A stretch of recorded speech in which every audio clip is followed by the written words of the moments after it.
again. Are you ready to pod? Yes, but I only have time for a quick. Let's go. Ready.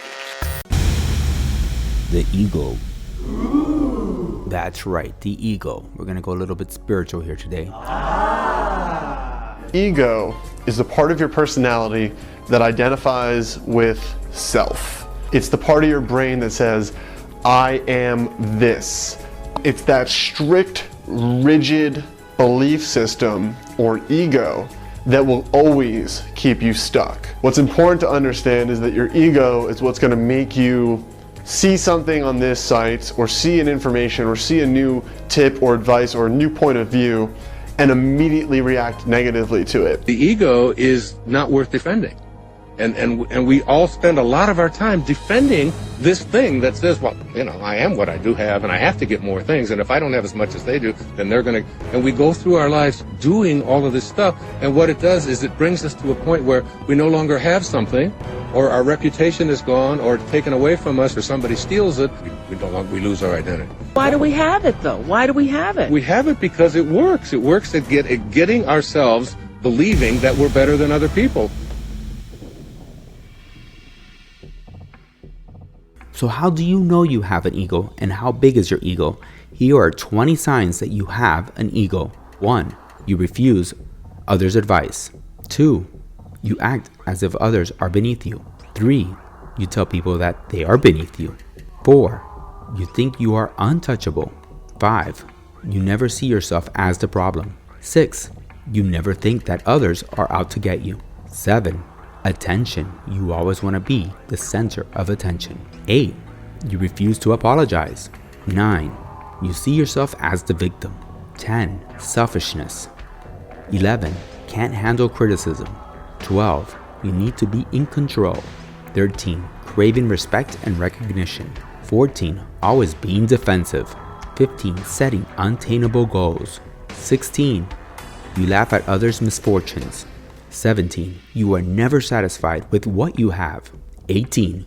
You have a large sense of entitlement. You're entitled to everything. 19. Low self-esteem. So if you're feeling insecure, but you try to cover it up by appearing more confident or competent than you really believe you are. And actually, guys, people accept you more, much more, when you allow yourself to be human, when you show your failures. You're going to get a lot more respect from people and love. And number 20, you don't see yourself in this list, but don't care. If you're justifying your bad behavior, then yep, you are. How do we go beyond the ego? Through self-awareness. Just through self-awareness, through awareness of our own thoughts, feelings, behaviors, and our speech. All we have to do is see ourselves in everyone. Basically, if the reason that I'm receiving is to satisfy myself, then that's egoism.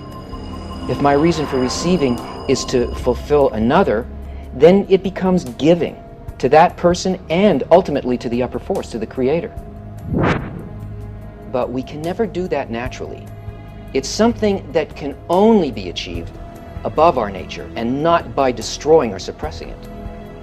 Things grow only as a result of the expansion of desire, and we're purposely given our desires in their egoistic form.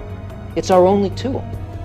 And it's only by expanding the ego and then correcting it that we could ever reach a state in which we would be able to exit it. We are surrounded by a sea of light. We're constantly being given, and we're constantly receiving. So we constantly have an opportunity to feel and correct our egoism. Hey Podheads, if you have not done so, you can download our very own app. It's available at all app stores.